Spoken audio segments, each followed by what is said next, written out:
My name is Ada Chan, and I'm 27. There are three things I never expected to ruin my week: a passive-aggressive group text, a pink frosted sheet cake, and a letter from a bank I didn't even remember existed. Let me back up. I wasn't always the invisible sibling. Technically, I'm the oldest by 2 years, but in my family, birth order never mattered. Hierarchy did. At the top, my sister Haley, the family treasure, a pastel-lit influencer whose early sponsored makeup tutorial went viral with the caption, "Use code DaddyPaid." My parents, Deborah and Carl, orbit Haley like she's the sun, and they're responsible for the weather. Then there's me, the daughter who does computers or something, the one whose usefulness is most visible when Wi-Fi dies or a printer decides it's sentient. According to Aunt Linda, it wasn't always this way. I used to think I just needed to try harder, be more visible. I got straight A's, worked at the hardware store after school, upgraded our router so often my fingerprints felt engraved into the plastic. Nothing stuck. Meanwhile, Haley once painted a rock and got a standing ovation at dinner. A literal rock. My mother cupped it like a newborn and whispered, "It radiates potential." When I turned 19, I left. No blow-up, no scandal, just a very budget goodbye dinner at a chain restaurant, a quiet nod, and a Craigslist room with a door that didn't close all the way. My parents said they couldn't help financially. Brand development costs, they said, like that explained the rent due on my side of town. I took whatever tech gigs I could find. First job, demucking spyware from a stranger's laptop after he clicked a pop-up promising a free llama. Welcome to adulthood.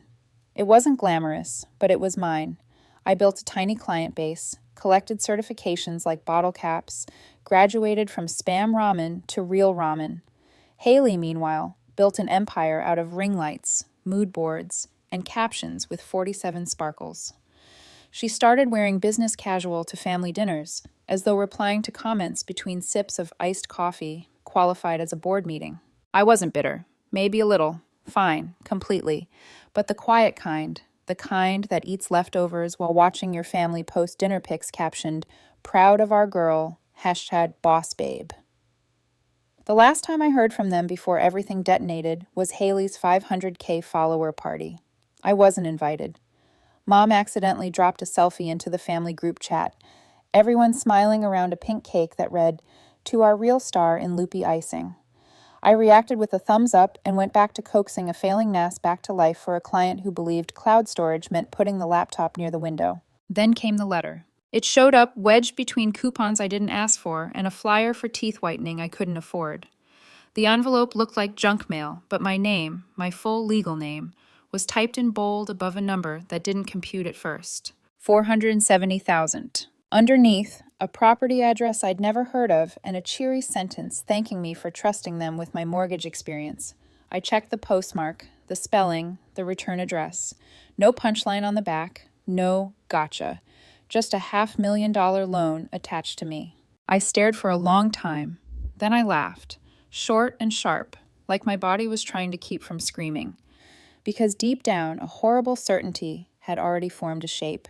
I knew exactly where this pointed. The next morning, I told myself it had been a dream. The envelope on my counter disagreed. It hummed like a live grenade under a tea towel. I did the same thing. I Googled the property. Up popped a modern 2-story in a gated neighborhood where the lawns looked Botoxed, and the HOA would fine you if your mailbox breathed wrong. Open concept kitchen, white marble counters, a walk-in closet the size of my first apartment, and a caption, "Perfect for a growing family or rising influencer seeking the spotlight." The last line slapped. Haley had mood boarded that exact kitchen in pale pink fonts. She called it her content cave. I'd rolled my eyes then. Apparently the cave had a mortgage, and apparently I was the bat hanging in it. I texted my mother, "Hey, weird question. Did someone use my info to buy a house?" Silence. 5 minutes. 10. An hour. Nothing. I called my dad. He picked up on the second ring. "Hey, kiddo. Everything okay?" "I got a mortgage confirmation in the mail." Pause. "Huh. That's probably a mix-up. You sure it's not junk?" "It has my name, my social, a full loan number, and an address in Hillside." Another pause, the kind where you hear a jaw clench. Look, we can talk later, okay? Your mom's organizing something for Haley's new milestone. She hit 600K this morning. You should have seen the balloons. I stared at the wall like it had insulted me. Right, balloons. Don't stress, banks mess up all the time, right? Banks just slap random names on $500,000 loans. Totally normal. I hung up politely instead of throwing my phone, which felt like personal growth. Then I did something stupid or brave, depending on the lighting. I drove there, just to see. Hillside's gate opened like a mouth that knew my name. I parked half a block away. The driveway had a pink Jeep with a plate that read, "Hey Bay." I didn't need a DNA test to know who lived here. Then she walked out. Haley. Crop top that said CEO of me. Iced coffee the size of a toddler. A guy hovered nearby, adjusting her angles. Moisturized. She laughed that high bell glass laugh she saves for the camera. Babe, make sure the light hits the porch. I sat in my decade-old car, watching my sister stage a life on my credit. I didn't storm the driveway. I didn't scream. I drove home with my hands at 10 and 2 and a pressure in my chest like a closed fist. I didn't sleep. I made tea, watched raccoon videos, opened notes, and typed, "Do not lose your entire mind today." At 2:43 a.m., I unfolded the letter again.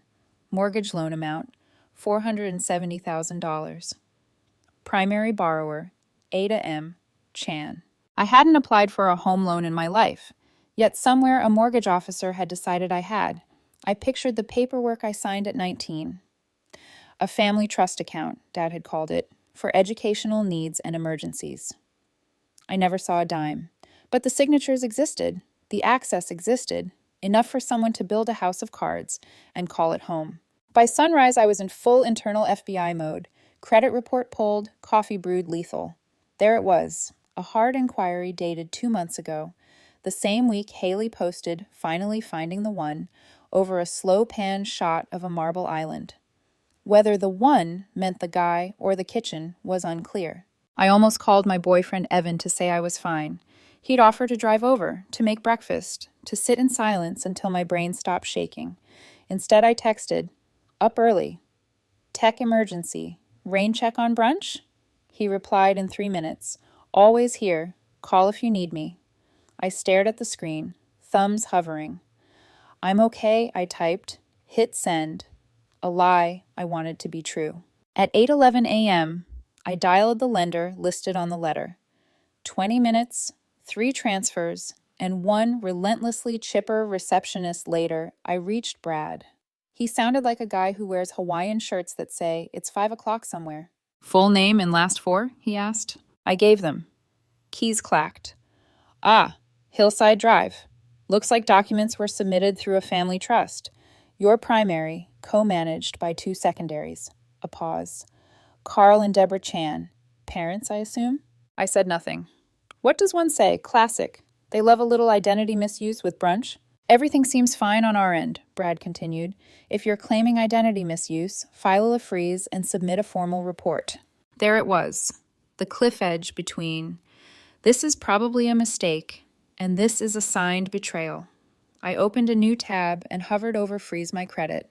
I didn't click, not yet. I stared at that button the way you stare at a fire alarm right before you pull it and change the air in a room. By noon, I drove back to my apartment, the letter on the passenger seat like an uninvited passenger. The neighborhood kids were chalk drawing galaxies on the sidewalk. I stepped over Saturn, unlocked my door, and stood in my small kitchen breathing. My screen lit up with a notification I almost missed. A story repost from someone I rarely think about. Sloan, Evan's ex-girlfriend. PR at a lifestyle brand. The caption, "Manifestation looks better with paper to back it up." Attached, a muted clip of a blank contract on a marble counter. No names, no logos. My stomach dropped. The brand walkthrough. Haley's almost done paperwork. The universe folded into a smaller, sharper shape. I set the phone down, opened my laptop, and pulled my chair in. One click. Freeze my credit. The page blinked, then confirmed with a neat green checkmark, cheerful as confetti. No sirens, just silence. Somewhere across town, the air shifted. I made pancakes. The batter was too thick. The syrup was off-brand. They tasted like control. When the phone finally rang, unknown number, I let it go to voicemail. A woman's voice, bright and strained. Hi, this is Tracy Mendez with Bright Nest Realty. We're finalizing Hillside Drive and hit a complication. Please call me back. It's urgent. I flipped another pancake. The grease hissed like applause. When you freeze your credit, no one tells you how eerily quiet it feels afterward, like you've pressed mute on an orchestra that didn't know you were its main instrument. By the next morning, I'd gotten 3 missed calls, 2 unknown numbers, and 1 from Dad. None had voicemails. That, in my family, meant panic behind the curtain. I poured coffee into my favorite chipped mug, the one that says Error 404, Motivation Not Found, and scrolled through my notifications. Nothing from Mom, nothing from Haley, just one new text from Evan. Evan, you awake? Me, barely. Evan, call me when you're ready to talk about it, or if you need breakfast. Me, thanks. I just need to breathe first. I didn't tell him this full story yet. Evan had seen pieces of my family dynamic, the silent hierarchies, the way every conversation eventually circled back to Haley, but he didn't know how deep it went, how far they'd cross lines and still smile for the camera. It was around 10 a.m. when the first voicemail from Tracy Mendez came in again. Hi, Ada. Tracy here. Bright Nest Realty. We seem to be running into an issue with the financing. Could you give me a quick call? It's probably a technical hiccup, nothing to worry about. Her voice was perky, but forced. Realtors don't use the phrase technical hiccup unless their commission's in danger. I didn't call back. Instead, I opened my laptop, searched my credit report again, and saw the freeze confirmation. Solid green, like a locked door. It was official. My parents' little project had just stopped breathing. Then came voicemail number 2. Tracy again, but the cheer had cracked. Ada, hi. So, we've confirmed the freeze on your credit. It's blocking final approval for the Hillside property. We'll need verbal authorization to lift it, or the contract could be delayed. Could you please get back to me? Today would be best. Today would be best. Of course it would. Because my sister's dream house depended on a fraudulently borrowed identity, still being alive long enough to get the keys. I made another cup of coffee, then another. My hands were shaking, but not from caffeine. Haley posted a new video that afternoon. I saw it through a friend's suggested feed before I even knew what I was clicking on. Empty house, tour manifestation magic. There she was, barefoot in that same hillside foyer, voice echoing against marble. I can't believe it, you guys. We're so close. The paperwork's basically done, and I can already feel the energy of this place. She twirled through the kitchen, laughter bouncing off expensive walls. The comment section exploded. You deserve this, queen. That staircase, manifestation is real. One user asked, is it officially yours yet? Haley replied with a wink emoji and, boring signatures pending. Boring signatures. Mine. My stomach twisted. It wasn't just that she'd done it, it was the confidence, the absolute belief that I wouldn't stop her.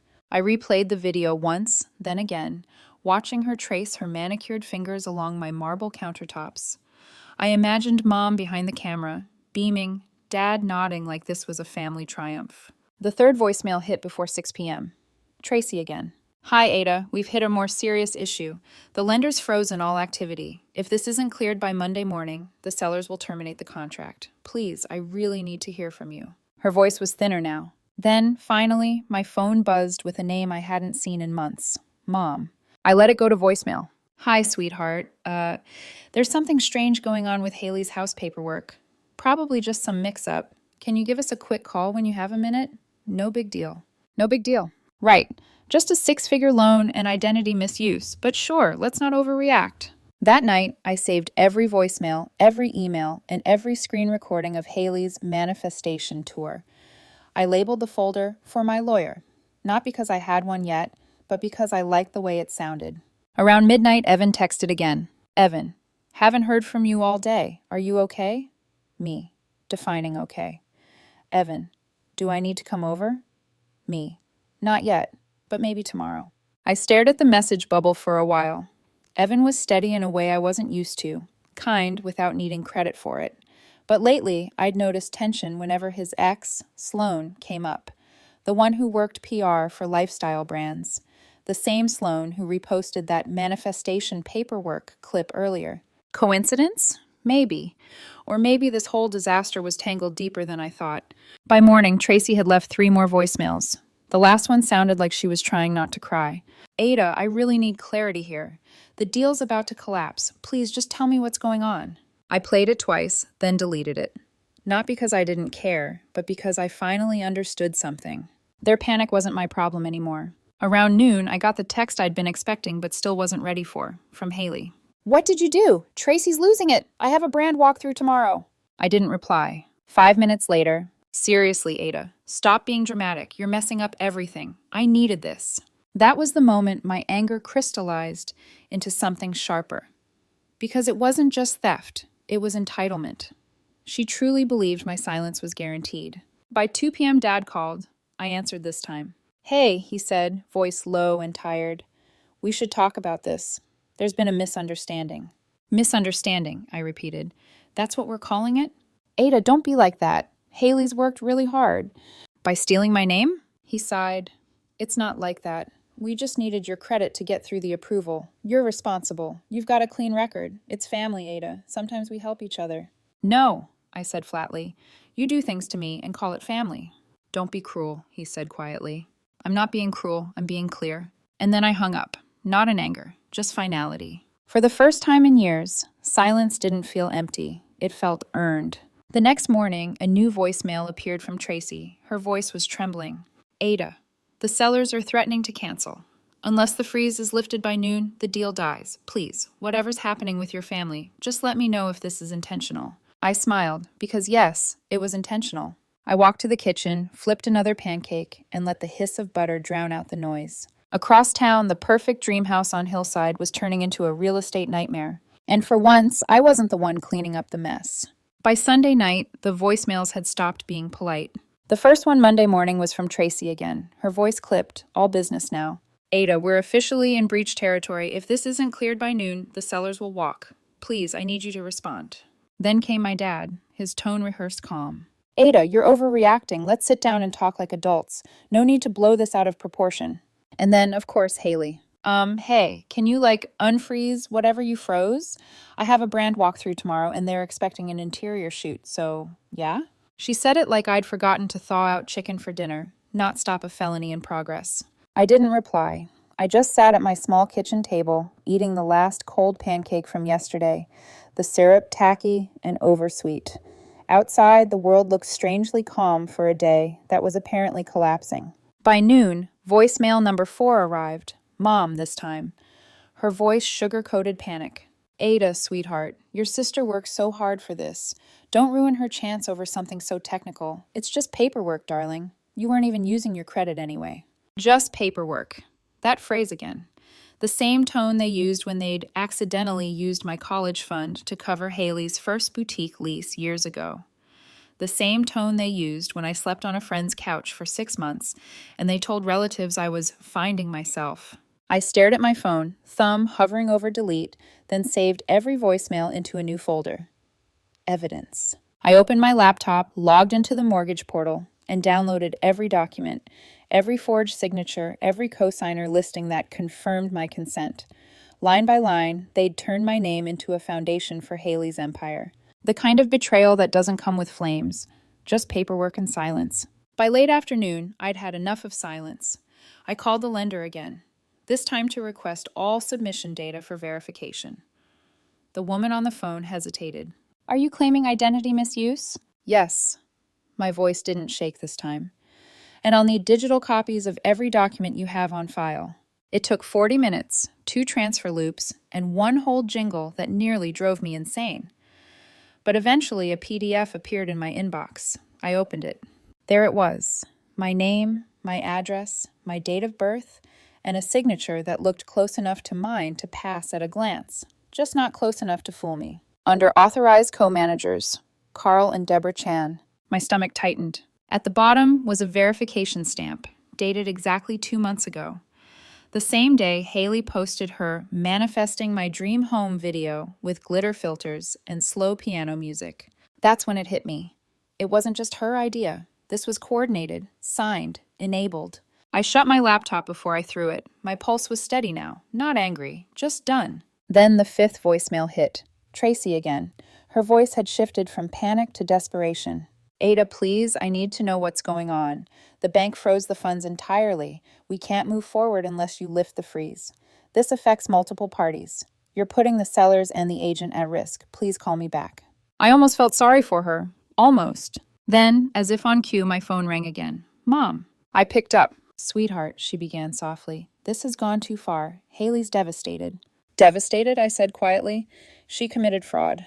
Oh, don't be dramatic, Mom sighed. You know she just needed a little help. You've always been so independent. What's a few signatures to you? My chest went cold. A few signatures? Mom, my social security number is on that mortgage. My name, my credit, my entire future. Well, you weren't using it, she said. I froze. There it was. The truth wrapped in entitlement. Unbelievable, I whispered. You're making this ugly, Ada. Families are supposed to help each other. Families don't commit crimes against each other. She went silent for a beat, then her voice hardened. You've changed. Yes, I said, finally. And I hung up. The apartment went dead quiet. Only the fridge hummed. My pulse sounded loud in my ears. Then my phone buzzed again. Haley, of course. I ignored it. Another buzz, and another. Finally, a text popped up. You seriously ruined my life. I had brands ready to sign. You have no idea what you've done. I exhaled through my nose, grabbed my laptop again, and opened a new document. Title for my lawyer. Underneath, I started listing. Timeline of events. Digital copies of forged documents. Screenshots of texts and voicemails. Video links of Haley's empty house tour. Evidence of identity misuse. The more I wrote, the steadier I felt, like gathering stones before building a wall. Around 6 p.m., Evan called. I answered this time. Hey, he said softly. You sound tired. I am, I admitted, but I'm also done pretending I'm crazy. He hesitated. Sloan messaged me today. My grip tightened on the phone. What? She works PR for Brightnest's brand partner, he said. Apparently there's a meltdown over an influencer's deal collapsing. She didn't say names, but it sounds like Haley. Of course it did. The universe really loved its irony.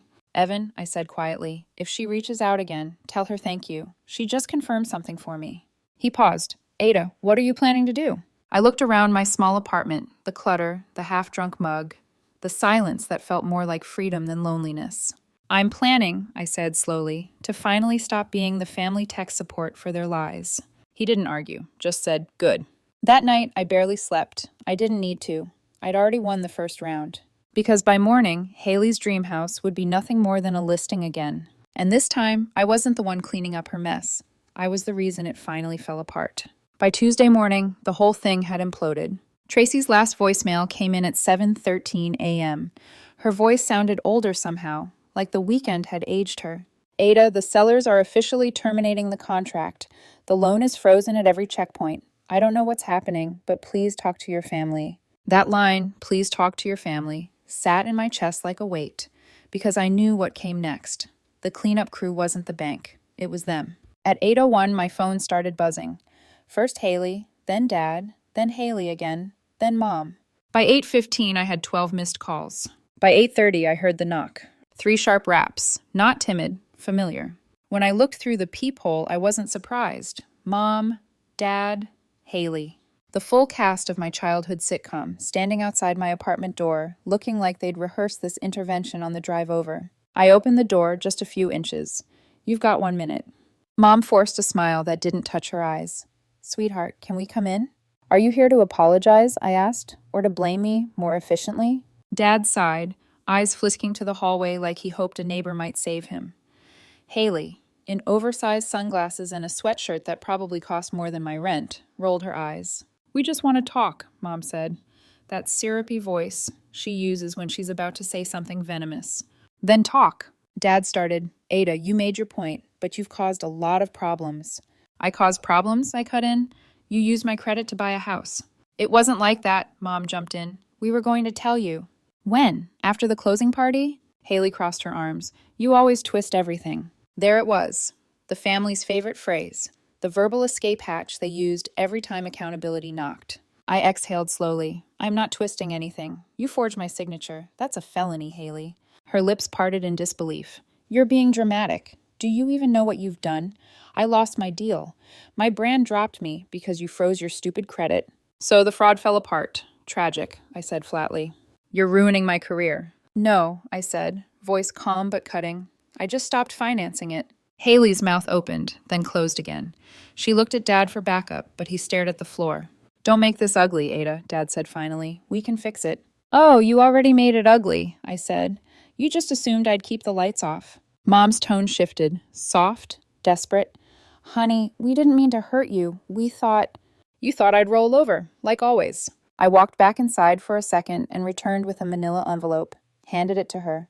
What's this? She asked. Evidence. Inside were the printouts of everything. The credit freeze confirmation, the forged loan documents, and a single sheet with a heading in bold. Identity, misuse, and fraud. State legal definition. Dad's face went pale as he scanned the page. Haley didn't even read it. So now you're threatening to sue us? She said. I'm not threatening, I replied. I'm clarifying. Mom's voice trembled. We didn't do it maliciously. We just wanted to help your sister start her life. By stealing mine? Silence. I took a slow breath. When I was 19, you told me that trust account was for my education. You said, sign here, just in case we need to help with tuition. You never said, we'll keep those papers for later so we can gamble your name when Haley needs a new kitchen. Dad's jaw tightened. You're tearing this family apart. No, I said evenly. You did that the moment you decided Haley's comfort was worth my consent. For the first time, Mom's composure cracked. Ada, please, she's your sister. She's lost everything now. She lost what wasn't hers, Haley scoffed. Wow, you're actually proud of this, aren't you? Watching your own family fall apart? I stared at her, and for once, I didn't feel anger, just clarity. I'm not proud, Haley. I'm free. The words landed like a gavel. I stepped outside, closing the door behind me so they couldn't cross the threshold. You always said I was the strong one, that I'd be fine on my own. You were right, I am. But you're not going to keep using that strength as a resource anymore. Mom's shoulders slumped. You really won't help her? I already did, I said. You just didn't ask. Then I turned and went back inside. The door shut quietly, but it sounded final. For a moment, I leaned against it, listening. No shouting, no begging, just footsteps fading down the hall, the soft thud of elevator doors closing, and then silence. The kind that doesn't ache, the kind that feels earned. I made tea and sat by the window, watching the late sunlight spill across the counter. My hands were still trembling, but not from fear, from release. At 11:42 a.m., an email notification pinged. Subject, home contract cancellation, confirmation. From Tracy Mendez. Ada, due to unresolvable discrepancies, the Hillside property contract has been terminated. The sellers will relist immediately. Thank you for your time. I stared at the screen, then exhaled, long, shaky, steady. A few minutes later, my phone buzzed one last time. Haley. I didn't pick up. The voicemail began before the ringtone even ended. I hope you're happy. I lost the house, the deal, everything. I had press lined up, Ada. You've destroyed my career. You're so selfish. All you had to do was sign. I hit delete halfway through. For once, I didn't owe them a reaction. Outside, the city kept moving, unaware that a $500,000 lie had just crumbled. Inside, I stood in my own silence, still, grounded, whole. And I realized I wasn't the broken one anymore. The next morning, the quiet didn't feel heavy. It felt earned. No buzzing phone, no guilt, no scrambling to fix someone else's chaos. Just sunlight cutting across my apartment and the faint hum of the kettle warming up. For the first time in years, I didn't check my messages before breakfast. I made eggs, real ones, not the powdered kind I used to stretch out my grocery budget when I was 19 and living on instant noodles. By 10 a.m., I finally opened my inbox. One new email. Subject, final attempt. From Haley. Ada, I know you're angry. I know you think we betrayed you, but this house was going to change everything for me. I had brand deals, press coverage, a segment on the morning show. This was my big break. You've always been the strong one. Can't you just let this go? For me, for the family. You know you're the only one who ever makes things happen. That last line stopped me cold. Because it was true. I was the one who always made things happen. Quietly, behind the scenes. Rent when Dad came up short. Groceries when Mom's card overdrafted. Haley's first car registration when she forgot to renew it. Every time I fixed it. No questions asked. And they'd mistaken my reliability for permission. Not this time. I opened a blank document and titled it, Support Removed, Effective Immediately. Then I started listing. Utilities for my parents' house. Canceled. The streaming subscriptions they used under my accounts, Netflix, HBO, Prime, all logged out. 2 credit cards where I'd been the authorized user to build their score, removed. The web hosting and domain I'd quietly renewed every year for Haley's influencer site, terminated. Auto payments for mom's phone plan, deleted. At the bottom, I typed one last line. If any of you need tech help, bill support, or loan signatures, please contact the version of me you thought you could use forever. She doesn't live here anymore. Then I attached it to a new email addressed to Mom, Dad, and Haley. Subject: final clarification. I'm not angry anymore. I'm just done. Ada. I hovered for a second, then pressed send.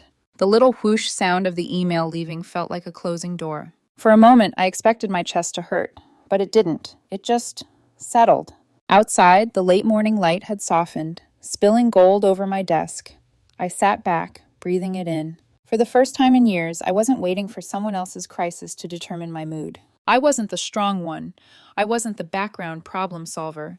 I was just Ada Chan, 27, alive, unburdened, and finally untangled from a family that mistook love for leverage. That afternoon, Evan texted. Evan, you okay? Me. Actually, yeah, weirdly okay. He replied with a simple, good, you deserve peace. I smiled, not because he said it, but because I finally believed it. That night, as I got ready for bed, I noticed the old envelope, the mortgage letter, still sitting on my desk. I picked it up, looked at my name printed across the top, and felt no anger, no sting, just distance. I folded it once, neatly, and dropped it into the shredder. The hum of paper disappearing was quieter than I expected. And when the last piece slipped through, I realized something. Closure doesn't roar, it whispers. Sometimes peace is just the sound of nothing left to fix.